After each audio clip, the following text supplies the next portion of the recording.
my mother alerted me that something is not quite right with my son Marcus, because when my mom called him, he would not turn back. He would not respond. Is it a genetic thing that people will say, oh no, do I have, what did I do to cause my child to have this? Is this? It took me many, many years, to finally came to a realization. To me, it's, the universe gave me a special needs child because the universe feels that I am good fit for him.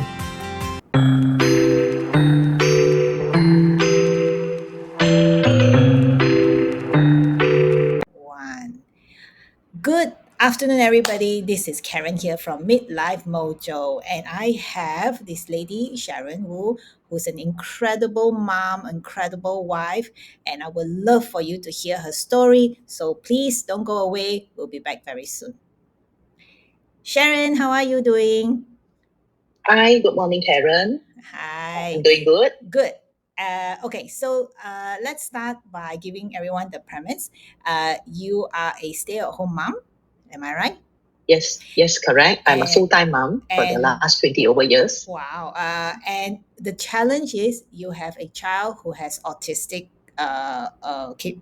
who's autistic, right? And yes, so correct. the reason I want the viewers to hear is how you cope. And so please give a little introduction of yourself. Okay. Thank you very much, Karen, for having me here this morning. My name is Sharon Wu. I'm a full-time mother. I have 2 children. My second child, my son, he will be 23 years old this year. Wow. He was diagnosed with autism 21 years ago. So because of his condition, I gave up my career and decided to be a full-time mom to care for my son.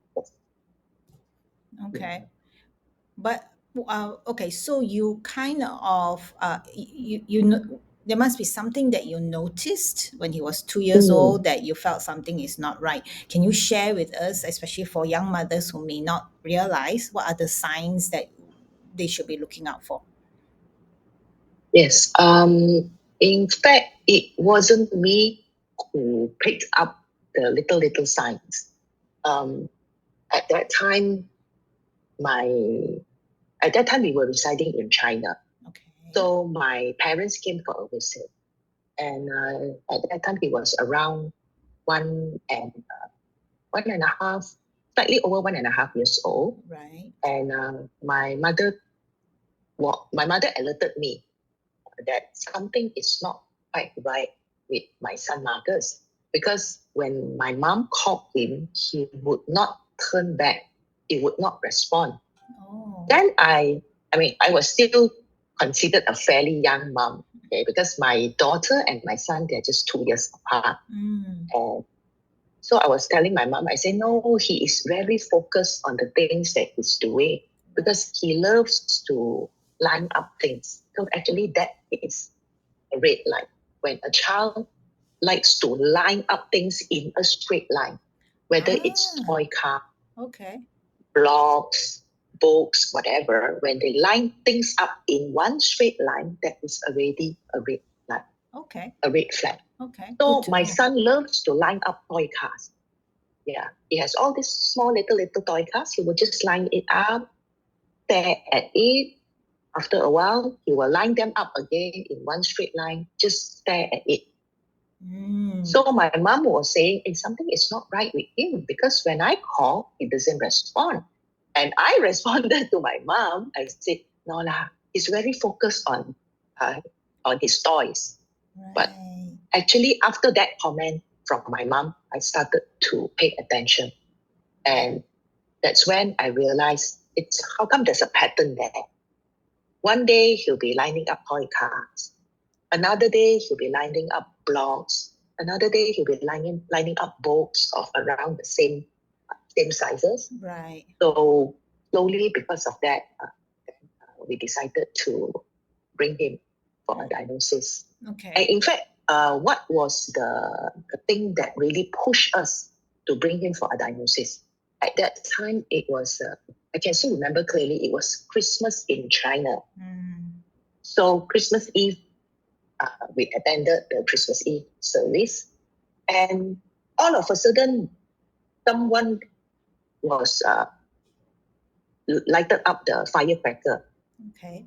It's like our Chinese New Year kind of firecracker. Right. So we were in the middle of a church service, and the firecrackers was like so loud outside. Everyone was startled. Even my daughter was like covering her ears. Right. And I was carrying my son, and I noticed he had no reaction. Even I was startled. We were in the middle of a service singing that outside. Everyone was like, "Look, what's going on?" But my son had no reaction. Right. So that's when my husband and I decided we really, really need to bring him for a diagnosis. Right. So when you do a diagnosis, what are the things that we should ask the doctor or be aware of? So I'm asking this in perspective of a new mom who may not know.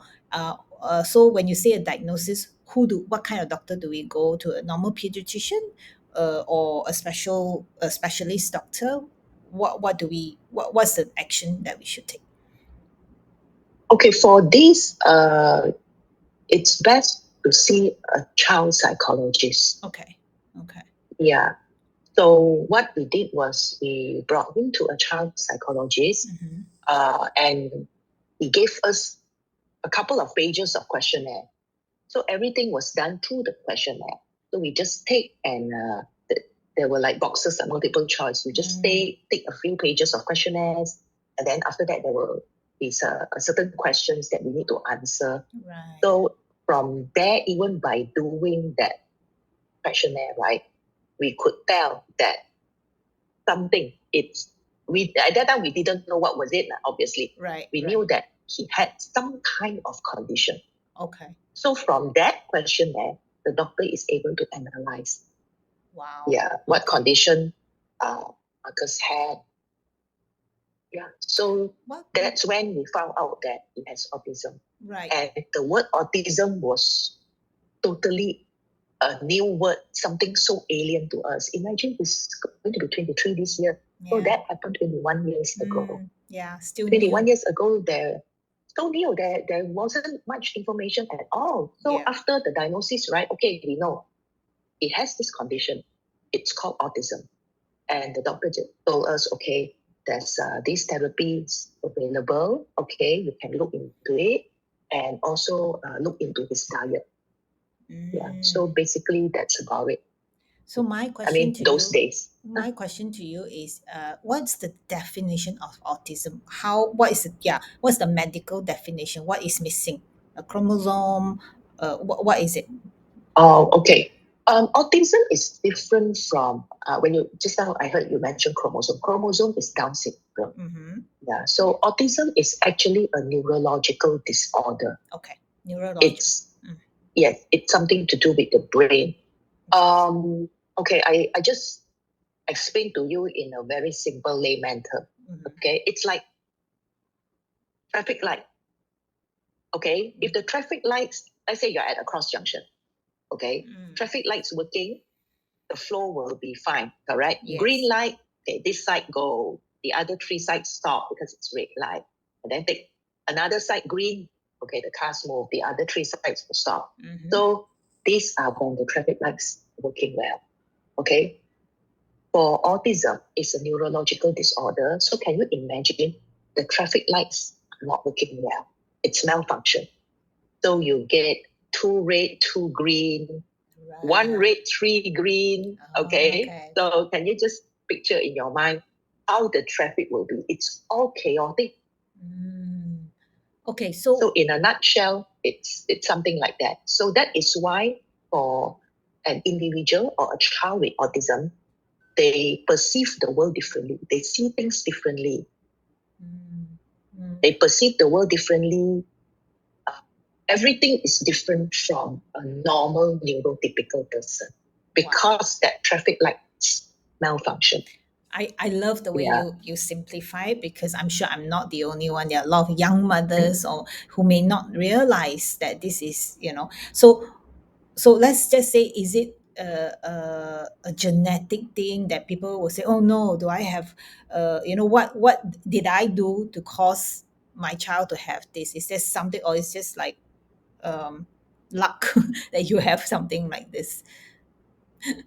Well, this is actually very controversial. All right, there is no, uh, there's no proof. I mean, some people do say, "Oh, it could be genetic." All right, because in my family, there's also an auntie with autism or whatever, or a cousin that has autism. So last time there were people, they say it is genetic, but Right. to me, it is not genetic. Because if it's genetic, why is it now?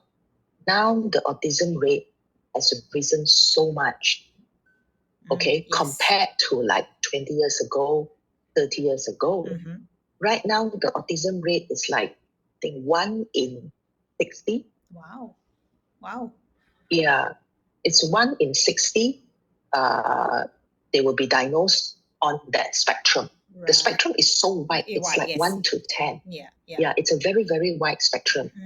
So to me, okay, as a mother, as a parent, I would say it is not genetic.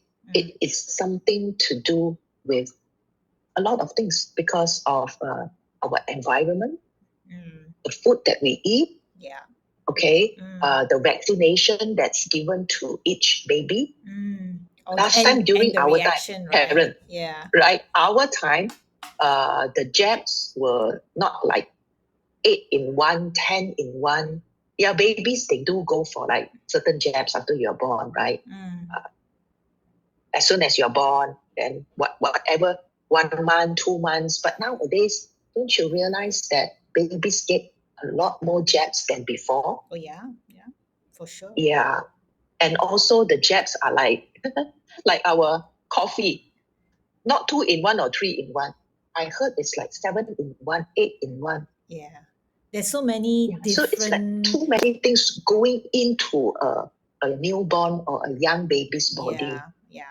I think there's maybe some truth to it that I think it's fascinating you say that it's nothing to it's like as we're getting along to the modern world that we are in, it's like 1 in 60 is getting it. So obviously, I personally think a lot has to do with the pollution, the way we live, the way we eat, the processed food that we eat, and also I think to some extent the vaccination that we're overdoing it on the vaccination. Maybe, of course, I'm no doctor, but I'm just saying that could all contribute. And again, it depends on each individual how they react to all these things. It's a fair assumption. Correct. Yeah. Yeah, correct.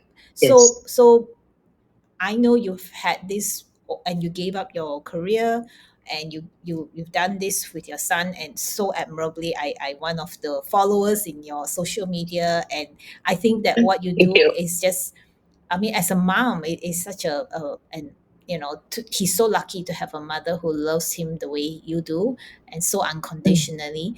But as a human being, were there any point that you felt really angry and you questioned, why me, kind of, have there ever been that question on a personal Oh, note? yes, definitely. During the early years, I would question myself. I mean, as soon, oh, I wouldn't say as soon, okay, after he was diagnosed with autism, as a mom, okay, I felt guilty because I carried him, okay, for 9 over to 10 months. So I did ask myself, it's like, is there something that I didn't do? Did I miss something? Or did I do something that I wasn't supposed to? Yeah. So all those kinds of questions, right, goes on and on in my mind for quite a while. Yeah. And like you mentioned, did I ask why me, why myself? Yes, definitely. It's like, why me? Okay, why my son? Yeah. And especially when you see your friends, right? Okay, they also have a child around your child's age and they are neurotypical. Definitely, you will feel that that sense of envious, okay? Or why did it only happen to me? Okay, wow. My friend X is so blessed with a normal neurotypical child. Why is my child like that? Yeah. It took me many, many years, okay, to finally came to a realization. I mean, to me, it's, well, the universe gave me a special needs child because the universe feels that I am good fit for him. Later on, I mean, that's how I see things. I'm not saying that I'm a perfect mom, okay? But I will do whatever that is within my control and within my capability to help and to guide you. Right. I think that's where the invaluable experience that you have, that you could impart to your support group, the people who actually follows you. And because it's real, it's very tangible, the feeling that you have, the feeling that you the question that you ask. And that's where I urge, whoever's listening, if you are a mom and you have a child who has special needs, it may not be autism, but just the emotional trauma of because women blame themselves. We tend to say, why, and what more. And then you have all this emotional up and down. I urge you to reach out to Sharon and her support group, because she can help you walk through even just the emotional bit. That alone is priceless. One of the things that I want to ask Sharon, I know your son Marcus has a sister, and and the challenges, because she obviously will have less attention, because you have to give out so much attention to Marcus in physically and all. So that alone, dealing with the sibling, maybe rivalry, I don't know, but maybe a sibling jealousy, I don't know. Was that real? And how did you overcome that? Oh, sibling rivalry, jealousy, definitely. Okay. My daughter is 2 years older than Marcus.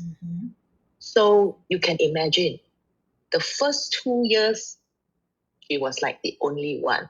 She was the only princess. 2 years later, okay, there's a baby brother. The attention has been split. But then the baby brother was diagnosed with autism at the age of 2. So, like for my daughter, at the age of 4, everything changed. Yeah. The dynamics in the family changed. Yeah. I mean, now looking back, I really feel guilty for spending a lot of time, giving a lot of my time and my attention to my son. But If you don't I have a could choice, though. I mean, really reverse back the time, right, I would have done it differently. Yeah.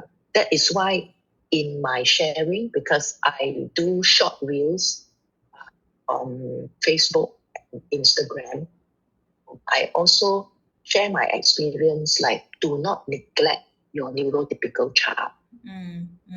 I have neglected her. yeah, I admit to that. It is definitely not intentional, yeah, because at that time, that was what I knew. yeah, And I didn't have somebody to give me some pointers, to give me some tips. yeah. Yeah. So like growing up, my daughter definitely, okay, she found that I focused more on my son. I gave more attention to him. And in fact, she said I am always siding him. But to me, it's not that I am siding him intentionally, but because he has challenges. He can't understand the way a neurotypical understands. Yeah, yeah. So we need to give him some slack. So my advice to parents, okay, this doesn't, I feel that this doesn't only apply to when you have a special needs child. Yes, yes. Even when you are Normal. balancing, okay, when you have 2 or 3 Yeah, children, yeah, it's very important to balance your time. Try to spend one-to-one time with each of them. yeah, Simple thing, just bring one child out, grab an ice cream, okay? have a 30-minute mother-daughter, mother-son time, Yeah. and you come home. Yeah, small gesture means a lot to them. Yes, I totally agree. And another important thing is when a child so-called complains, all right, I mean, this I'm talking from my experience, because when my daughter so-called complained, why is he this way? Why is it's okay for him to do this, right?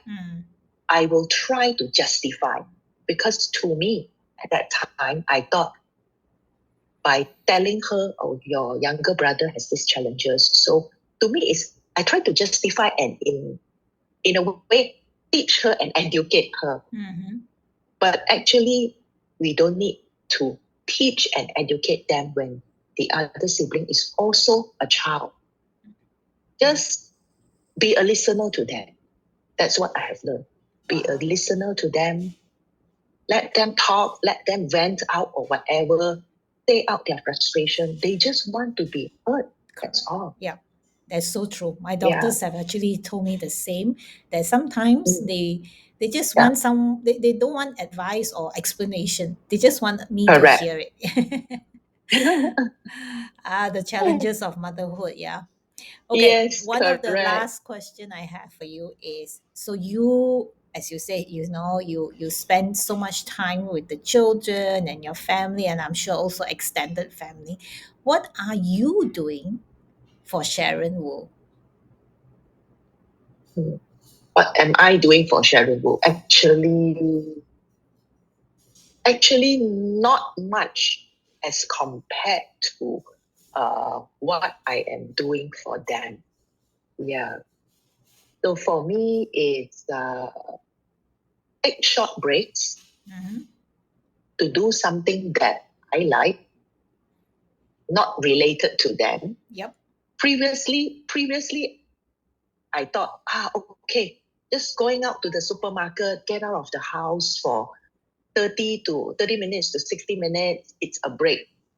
But actually, it is not, because going out to the supermarket, I am still buying groceries for the family. Yeah, that's not exactly self-care.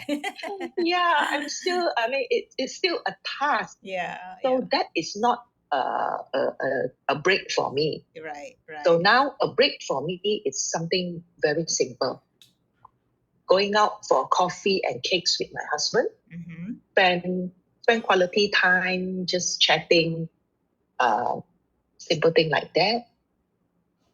Or having me time by just, sometimes I'll just go down, because I stay in condo. So I'll just go down by the poolside, just doing nothing.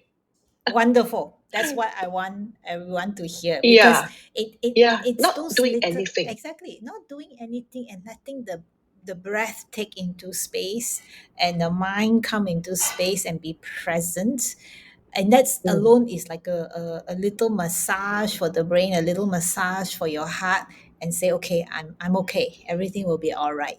And I urge this because you are in your 50s, and I, as you know, with my passion in advocacy for menopause women and perimenopause, is something that I think women neglect the self-care portion of it. I know life comes in, there will be things, there will be hard knocks, and then suddenly something happen and all that. But taking that little time, as you just said, just sometimes 15 minutes, sometimes half an hour, and just say, okay, this is just my time to just breathe and be present, helps you to see that maybe the problem that you see is actually not as big a problem as you imagine it to be. It's all imagined. It could be just a little thing.